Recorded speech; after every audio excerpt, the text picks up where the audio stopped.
বন্ধুরা, আমি সৌমাব। আর সৌমাব ক্রিয়েশন চ্যানেলে তোমাদের আরো একবার ওয়েলকাম। আগের দিন তোমাদের মান্ডালা আর্টের যে আলপনার ব্যাপারটা সেটা তোমাদের মোটামুটি ফর্মুলা বলে দিয়েছিলাম। তো আজকে ওই বাড়িতেই আমি আরো একটা ওয়ালে পেন্টিং করেছি। আর সেটাও আর কি আলপনা বেশিক।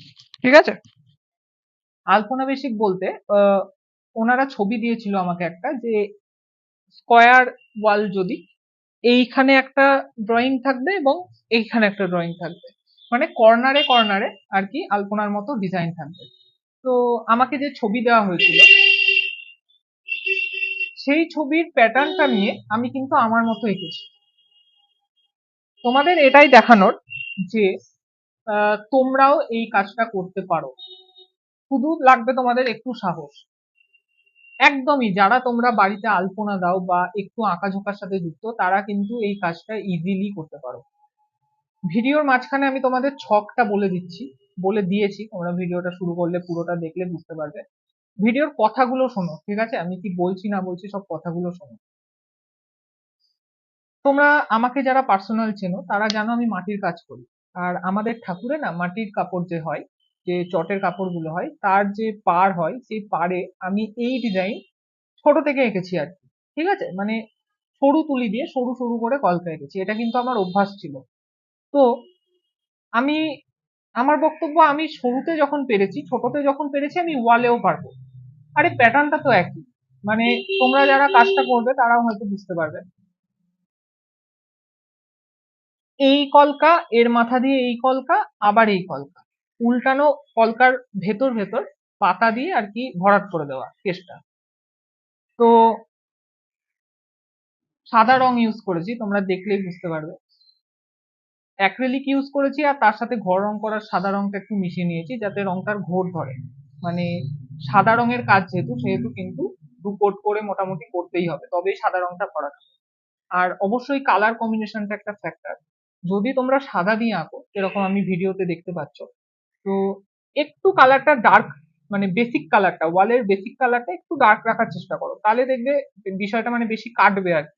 হালকা কালারের ওপর সাদা দিয়ে আঁকলে যতটা না ফুটবে, ডার্ক কালারের ওপর সাদা দিয়ে আঁকলে হ্যাঁ একটু কষ্ট হবে। সেক্ষেত্রে হয়তো সাদা কোটটা তোমাদের 3 বার করে করতে হবে, 2 কোটের জায়গায় 3 বার করতে হবে।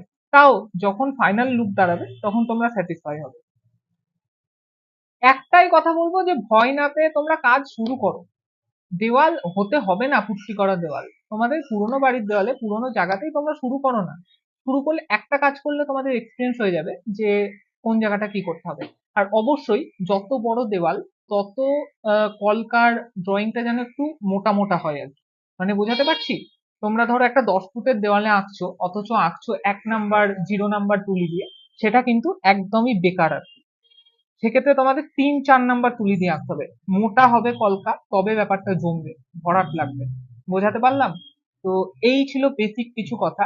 আর ভিডিওটা দেখো, পুরো কথাগুলো শোনো, আশা করি তোমাদের হেল্প হবে।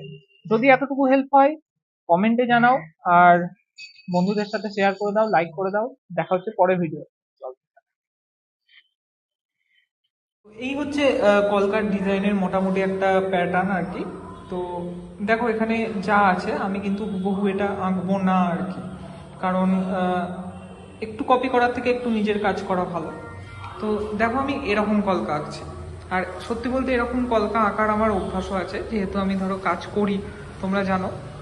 ঠাকুরের মাটির কাপড়ে বলো বলো আমার এইরকম কলকা আঁকার অভ্যাস আছে। তো প্যাটার্নটা এরকম রেখে আমি কিন্তু আমার মতো করে আঁকছি। তো কলকার যদি বেসিকটা দেখো, তাহলে দেখো একটা এরকম, একটা এরকম, আর তার মাঝে মাঝে পাতা দিয়ে ভরাট করা আছে। মানে খুব সিম্পল ছক। তো তোমরা দেখো, তোমরা প্রথমে বড় জায়গায় যদি আঁকো, প্রথমে তোমরা পেপারে এঁকে কিন্তু পরে দেওয়ালে ট্রাই করতেই পারো। যারা মোটামুটি একটু মানে আঁকার সাথে যুক্ত, আঁকা জানো, তারাই কিন্তু এই কাজটা ইজিলি করতে পারবে আর দেওয়াল সুন্দর করতে পারবে। তো আমি আঁকি, তোমাদেরকে আঁকার পর দেখাচ্ছি। তো দেখো তোমরা আমার মোটামুটি নিচের কাজটা কমপ্লিট। তোমাদের এই প্যাটার্নগুলো একটু লক্ষ্য রাখতে হবে, যেমন নিচটা ধরো একটু চওড়া হয়ে তারপর সরুর ওপর উঠেছে, তবে ব্যাপারটা কিন্তু জমাট লাগবে আর কি। তো আমি মোটামুটি বেসিক স্ট্রাকচার এঁকে নিয়েছি। প্রথমে পেন্সিল দিয়েই আঁকার চেষ্টা করছিলাম, কিন্তু দেওয়ালের ওপর পেন্সিলের দাগ একদমই বোঝা যাচ্ছিল না, যেহেতু হালকা কালার। তো সেই জন্য আমি আবার সাদা দিয়ে আঁকলাম। এবার এই মিডিলগুলো আমি পুরোটা করে ভরাট করব, মানে ব্যাপারটা সলিড করব আর কি রং দিয়ে। তো সলিড করার পর আমি দেখাচ্ছি তোমাদের আবার। তো মোটামুটি আমার কমপ্লিট এই নিচের অংশটুকু। তো তোমরা দেখো, রং হিসেবে কিন্তু আমি একদম ঘর রং করা সাদা রং আর একটু একটু ফেব্রিক মিশিয়ে নিয়েছিলাম। তো এই হচ্ছে তার ফল।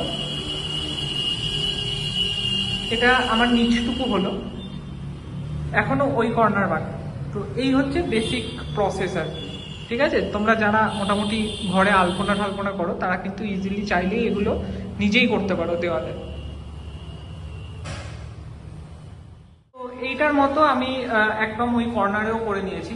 আর এটা কিন্তু কোনো রকম কোনো পেন্সিল কেটে করা নয় বন্ধুরা, একদম ধরো মাপ নিয়ে নিয়েছি যে এখান থেকে এই কলকাটা কত দূর, এই কলকা থেকে এই কলকা কত দূর, এমনি করে ধরো টেপ দ্বারা মাপ নিয়ে ওখানে প্রথমে দাগিয়ে নিয়েছিলাম এবং সেই আন্দাজে আন্দাজে আমি উল্টো কলকা চালিয়েছি, মানে এটার সাথে লিঙ্ক রেখে।